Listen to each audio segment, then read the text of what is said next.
함께 한번 기도하겠습니다. 사랑하는 하나님, 우리가 주님의 말씀 위에 굳게 설 수 있는 하나님의 사람이 되게 하여 주옵소서. 주님의 말씀이 그렇다고 하면 그렇고 아니라고 하면 아니고, 주님의 말씀이 하라고 하면 하고 하지 말라고 하면 하지 않는 하나님, 저희가 그렇게 좀 단순하지만 능력 있는 삶을 살아갈 수 있도록 아버지여 도우시고 함께하여 주옵소서. 저희가 살아가는 삶의 모든 과정 속에 우리 주님이 역사하시는 은혜를 하나님도 날마다 누리게 하여 주셔서 주님, 정말 주님의 약속 위에 살아가는 삶의 기쁨이 하나님 우리의 삶에서 늘 넘쳐나도록 주님께서 도와주옵소서. 모든 말씀 예수님 이름으로 기도합니다. 아멘.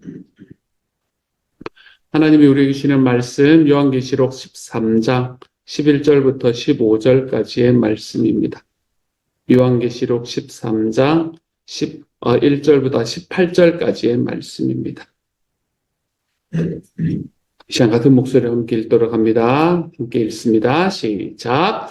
내가 보매 또 다른 짐승이 땅에서 올라오니 어린 양같이 두 뿔이 있고 용처럼 말을 하더라. 그가 먼저 나온 짐승의 모든 권세를 그 앞에서 행하고 땅과 땅에 사는 자들을 처음 짐승에게 경배하게 하니 곧 죽게 되었던 상처가 나은지라 나자니라. 큰 이적을 행하되 심지어 사람들 앞에서 불이 하늘로부터 땅에 내려오게 하고 짐승 앞에서 받은 바 이적을 행함으로 땅에 거하는 자들을 미혹하며 땅에 거하는 자들에게 이르기를 칼에 상하였다가 살아난 짐승을 위하여 우상을 만들라 하더라. 그가 권세를 받아 그 짐승의 우상에게 생기를 주어 그 짐승의 우상으로 말하게 하고 또 짐승의 우상에게 경배하지 아니하는 자는 몇이든지 다 죽이게 하더라.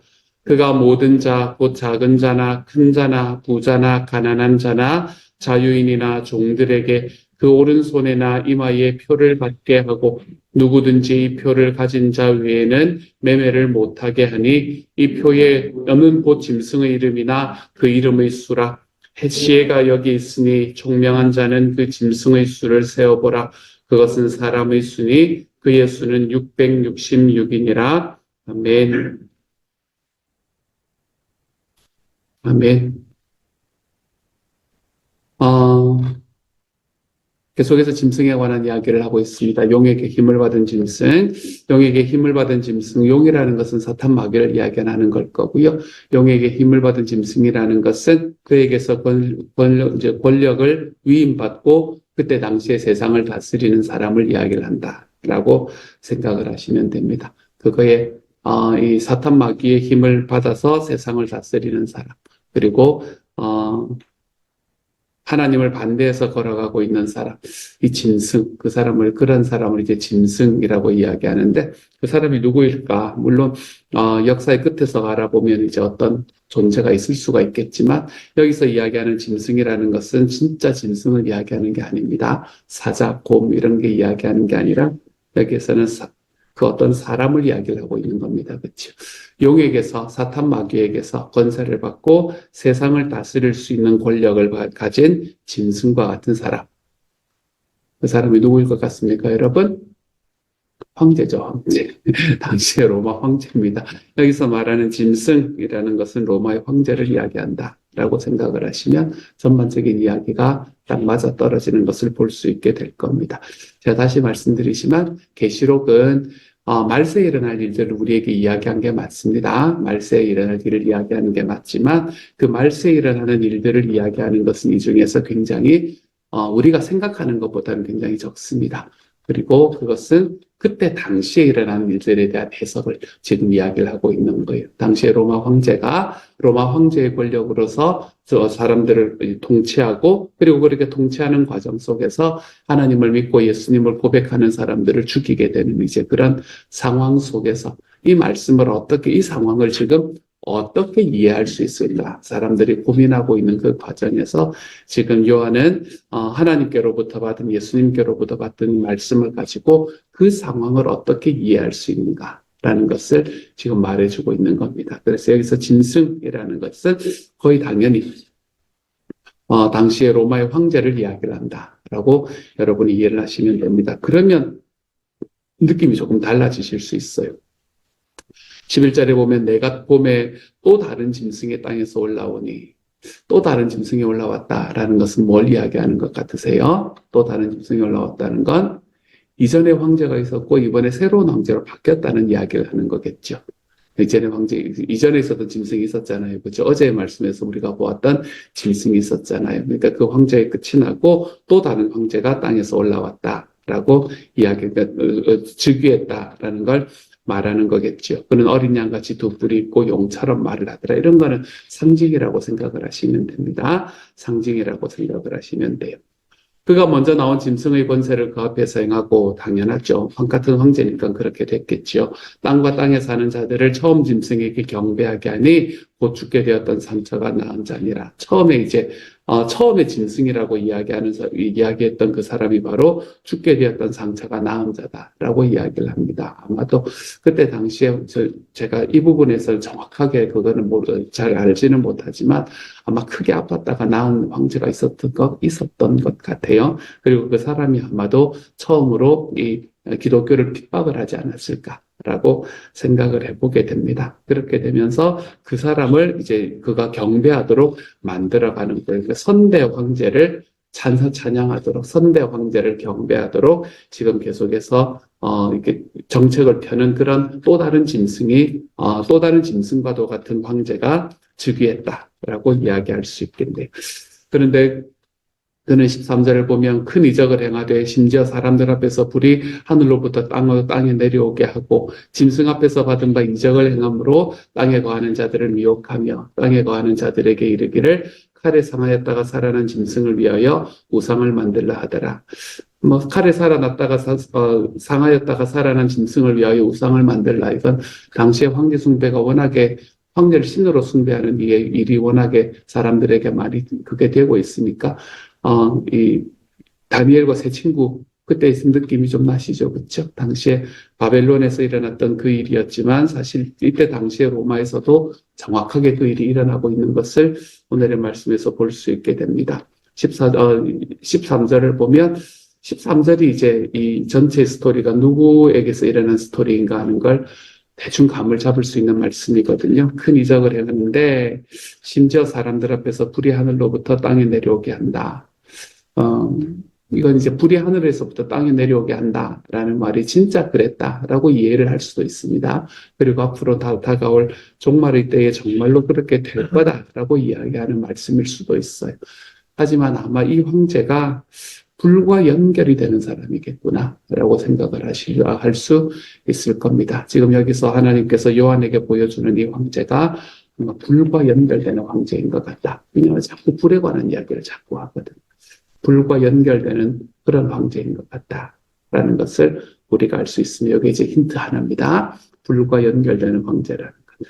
그리고 15절에서 그가 권세를 받아서 짐승의 우상에게 생기를 주어 그 짐승의 우상으로 말하게 하고 또 짐승의 우상에게 경배하지 아니한 자는 몇이든지 다 죽이게 하더라. 당시에 그 사람이 누구냐 이런 이야기를 그냥 찍어서 이야기하면 죽는 겁니다. 요즘에도 그 금지도서 이런 것들이 있지 않습니까? 그렇죠? 그때 당시에도 이 황제가 누구냐, 이 황제 이름을 밝히고 이야기를 하고 그러면 그냥 한 방에 죽는 겁니다. 그렇기 때문에 많은 상징들을 이 안에다 집어넣고 이야기를 하고 있는 거지요. 그리고 그때 당시에 황제가 가지고 있는 권력이라는 것은 여기서 이야기하는 이런 상징들을 충분히 감당하고도 남을 만한 권력을 가진 사람이 당시에 황제였다는 것도 사실이고요. 그래서 짐승의 우상에게 생기를 주고 짐승의 우상이라는 것은 이제 뭔가 신상을 세웠겠죠. 그렇죠? 그 신상으로 말하게 하고 경배하지 않은 자는 몇이든지 다 죽이게 하더라. 짐승의 우상이 말하지는 못했겠지만 당시에는 하지만 경배하지 않는 자는 몇이든지 다 죽이는. 당연히 여기서 짐승의 우상에게 경배하지 않는 자는 예수님을 믿는 사람들이 이 안에 포함이 되어 있겠죠. 그래서 예수님을 믿는 사람들을 대단히 크게 그가 그냥 핍박하고 박해하고 있는 이 황제의 모습을 우리에게 보여주고 있습니다. 그 사람이 어떤 사람이었건 간에 그 사람은 기독교를 핍박했던 사람이라는 것, 그리고 그 사람은 이 불과 관계가 있다는 것.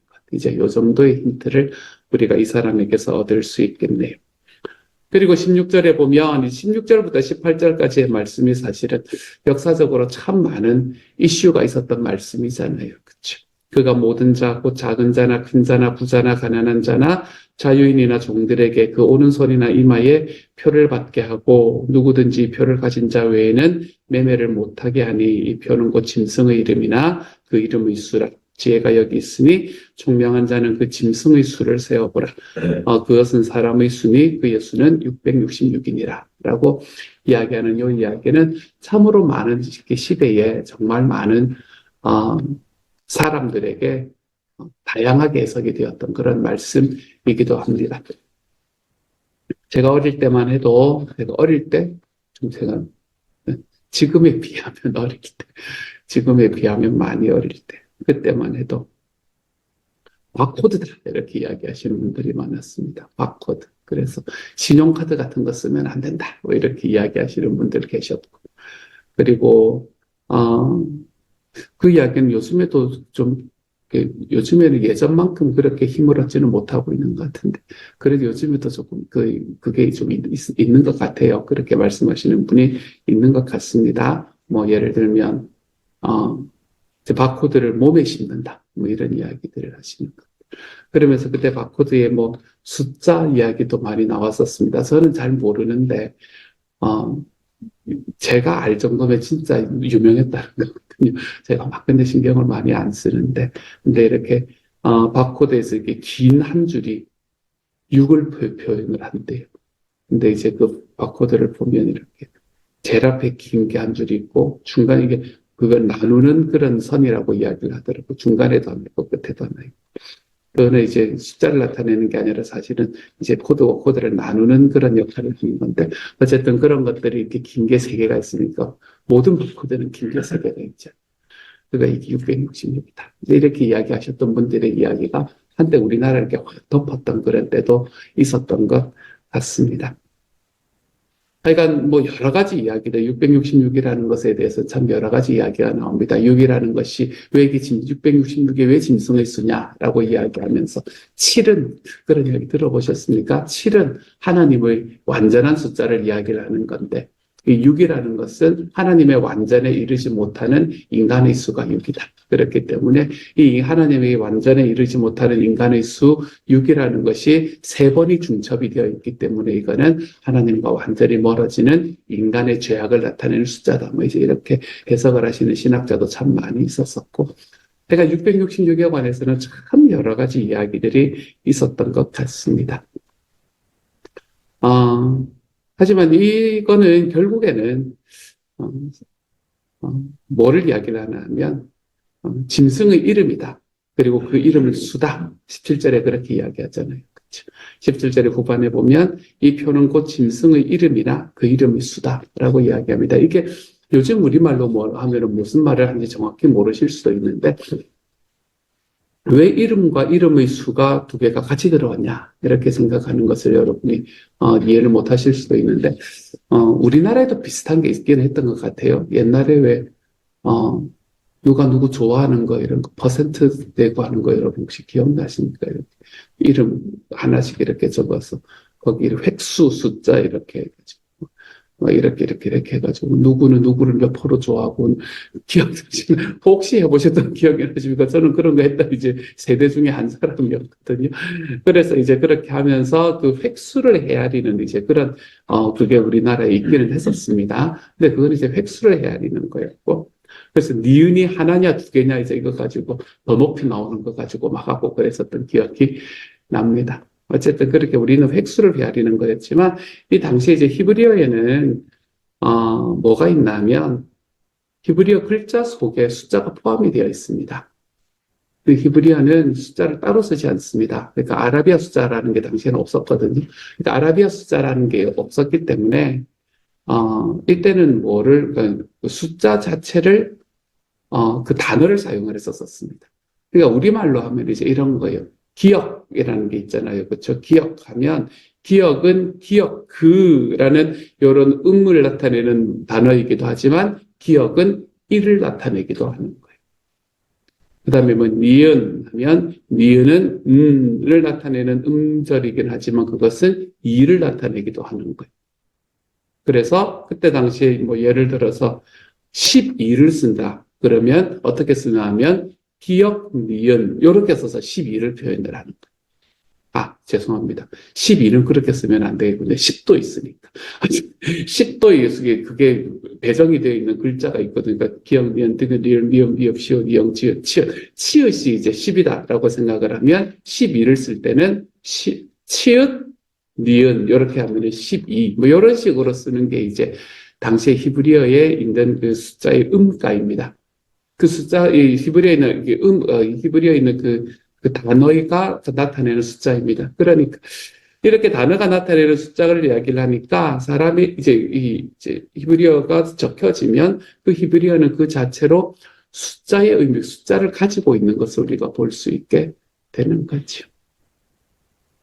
그래서 여기서 보면 이제 그 666이라는 것을 그래서 짐승의 이름, 짐승으로 표현되는 황제의 이름이나 아니면 그 이름의 숫자다. 이 두 개는 사실 같은 이야기가 돼요. 그 이름이기도 하고 그 이름이 숫자가 되기도 하는 거예요. 이 두 가지의 그게 다 들어가 있으니까. 근데 그 사람이 누구다라고 이렇게 밝히면 좋은데 밝히면 죽는 거니까. 그때 당시에는. 그러면서 18절에 총명한 자는 그 짐승의 수를 세어보라. 그 사람의 이름을 히브리어로 쓰고 그리고 그 히브리어로 쓴 그 숫자의 음가가 얼마인지를 확인해봐라. 이렇게 이야기합니다. 숫자가 얼마인지를 확인해봐라. 그거는 그 숫자를 그거로 바꾸면 이 음가를 숫자로 바꾸면 666이 된다라는 것으로 그 사람의 이름을 표현하고 있습니다. 그래서 666이 되는 이 이름은 어떤 이름이라고 대표적으로 이야기를 하나 하면 이것도 뭐 몇 가지의 의미 그게 있습니다만은 이 주장이 있습니다만은 가장 대표적으로는 이게 아마 네론 카이사르라는 말을 히브리어 음가로 표현을 하면 666이 된다라는 걸 말하는 것이라고 보통은 생각을 합니다. 네론 카이사르. 그때 카이사르라는 말은 왜 시저라는 말이거든요. 이제 시저 황제라는 단어가 이제 카이사르라는 단어고, 그다음에 네론이라는 말은 원래 네로라는 사람의 공식적인 이름이 네론이라는 게 이제 네로의 공식적인 이름입니다. 그래서 네로의 공식적인 직함인 네론 카이사르라는 그걸 히브리어로 적고 그 히브리어의 음가를 다 더해보면 666이 되는 걸 발견할 수 있습니다. 그래서 여기서는 뭐라고 말하냐면, 야, 너희들 지금 죽이고, 용에게서 그거를 받고, 이 힘을 받고, 지금 너희를 그렇게 힘들게 만들고, 사람들, 자기에게 경배하지 않는, 자기가 세우는 짐승의 우상에게 경배하지 않는 자는 몇이든지 다 죽이게 만드는 그 사람, 그 인간의 이름은 네로야. 이렇게 이야기를 하고 싶은데, 그렇게 이야기하면 죽으니까.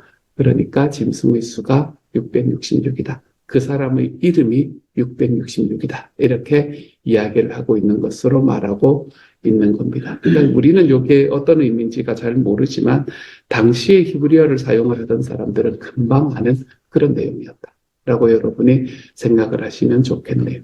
그러고 보니 앞에서 여기서 말하는 이 짐승이 뭐하고 연결이 되었다고 말하나 하면 이 불과 연결이 되었다라고 이야기를 하잖아요. 아까 우리가 이야기를 했었었죠. 13절에서 큰 이적을 행하되 심지어 사람들 앞에서 불이 하늘로부터 땅에 내려오게 하고 이야기하는 것으로 불과 연결이 되어 있는 사람이다 라는 걸 말했지요.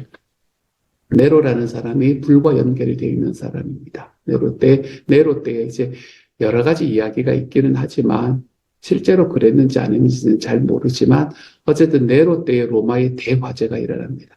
그 대화재를 이 네로라는 황제가 일으켰다라고 이야기하는 사람들도 있고 불을 그 사람이 냈다라고 이야기하는 사람도 있고 그렇지 않고 그건 사고였다라고 말하는 학자들도 있기는 하지만 어쨌든 큰 불이 일어납니다. 정말로 이 로마 전체 역사 속에서 로마 대화재 하면 네로 때 일어났던 그 화재를 이야기하거든요. 그렇게 말할 만큼 이 로마라는 나라가 여러분 뭐 거의 천년을 이어서 내려오죠. 천년을 더 넘게 이어서 내려오는데도 그런데도 로마 대화제하면 그때를 이야기를 하는 거기 때문에 큰 불이 났던 것 같습니다. 그렇게 큰 불이 나고 나니까 뭐가 생기나 하면 사람들에게 이제 왕에 대한 그 황제에 대한 반감이 생기기 시작을 하잖아요.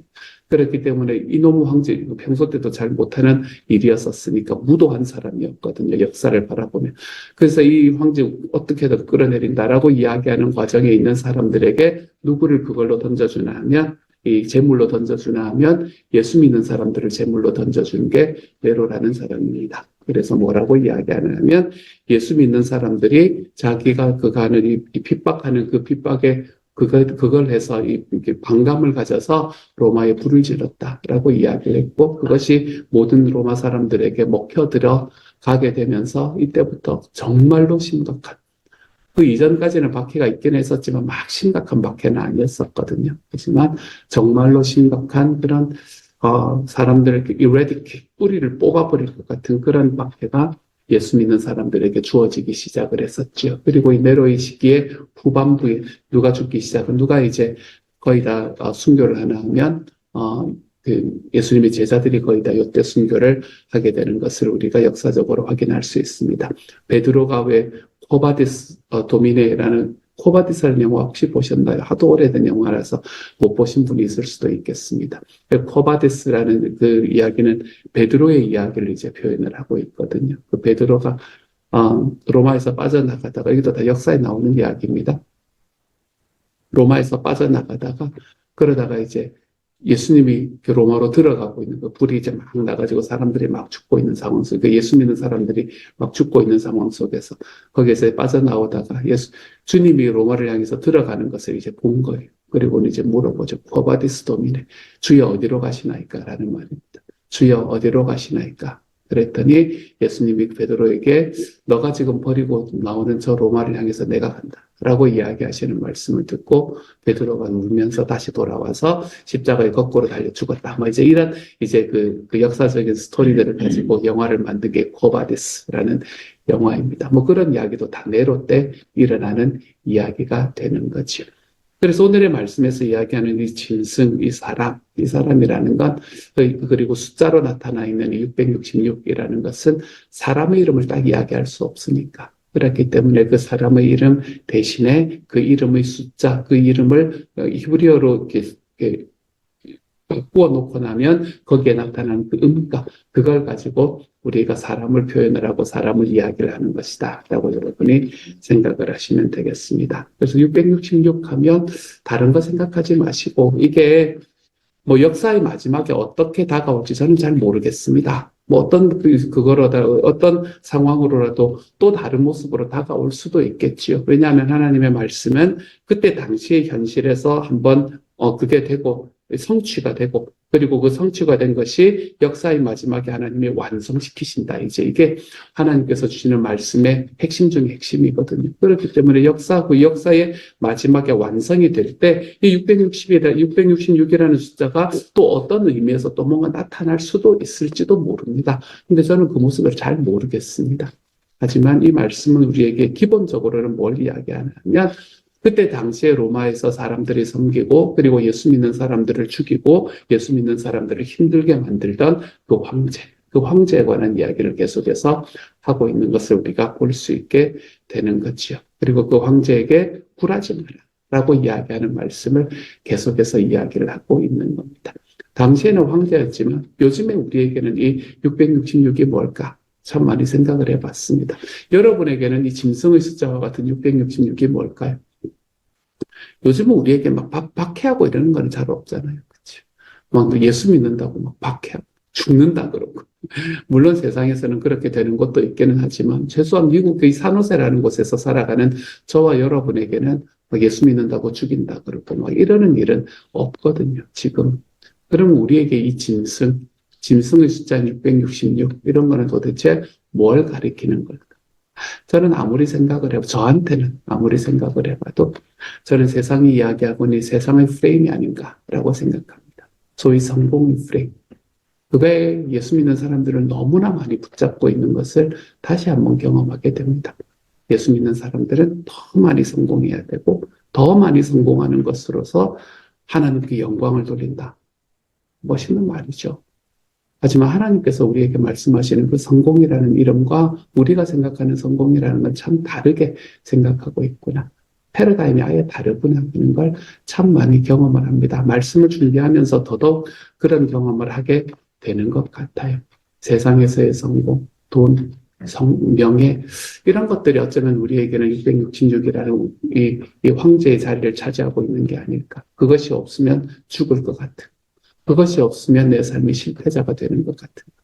저에게는 그런 게 아닌가라는 생각을 한번 해봅니다. 여러분에게는 그게 뭐가 되고 있는 것 같습니까? 어떤 이에게는 자녀가 될 수도 있고, 어떤 이에게는 남편과 아내가 될 수도 있고, 어떤 이에게는 정말 사람들과의 관계 그 자체가 이것이 되어서 내가 예수님을 믿는 것을 도전하지 못하는 삶으로 걸어가는 사람들도 있고, 여러분, 우리의 삶에서 이게 우리의 삶이 뭔가, 아니면 내 건강에 대한 두려움, 이런 것이 있을 수도 있고, 어떤 일들이 있어, 어떤 것들이 여기에 들어올 수도 있습니다만, 오늘 한 번쯤 나의 666은 뭘까? 나의 내로는 뭘까? 나를 두렵게 만드는 그건 뭘까? 한번 생각해 보시기를 바랍니다. 그것은 헛개비 같은 거라는 것도 기억하시기를 바랍니다. 그래서 우리의 삶에 있는 두려움 속에서 우리의 삶에 있는 어려움들, 내 삶을 지금 두렵게 만드는 그것에 빠져서 살아가는 것이 아니라 하나님께서 나에게 주시는 능력 안에서 이것을 이길 수 있다. 내로도 죽었잖아요. 결국에는 이것도 없어질 거다. 하나님 말이 영원히 설 거다. 라는 걸 우리의 삶에서 좀 깨닫고 걸어가 볼 수 있는 하나님의 사람들이 되어 가시기를 우리 주님 이름으로 축복합니다. 같이 한번 기도했죠. 사랑하는 하나님께서 우리에게 은혜를 더하시고 능력을 더하시니 감사합니다. 주님이 말씀 속에서 우리가 너무 두렵게도 하지 마시고 하나님 그 말씀 있는 상징들을 하나님 내가 다 풀 수 있다고 여기지도 말게 하시고 사랑하는 주님 있는 대로 바라고 있는 그대로를 바라보며 하나님 앞에서 하나님이 주시는 말씀이 내 삶에 어떤 영향을 미치는가 주님 이러한 것들에 좀 더 집중해서 걸어가 볼 수 있는 하나님의 사람들이 되도록 주님께서 도우시고 함께하여 주옵소서. 주님 예수 믿는 사람들을 그렇게 박해했던 내로도 하나님 결국에는 하나님 앞에 치심을 받아 죽었습니다. 사랑하는 주님 하나님께서 은혜를 더하여 주셔서 이 세상에서 우리를 두렵게 만드는 그 어떤 것들도 내 주님보다 크지 않다라는 걸 기억하게 하여 주셔서 하나님 주님보다 크지 않은 것에 내가 두려워하며 살 필요가 없다. 내가 주님의 자녀니까 주님이 그것을 우리의 삶 속에서 다 붙들고 살아가 볼 수 있는 하나님의 사람이 되도록 주여 도와주옵소서. 모든 말씀 우리 주님 예수님 이름으로 기도합니다. 아멘.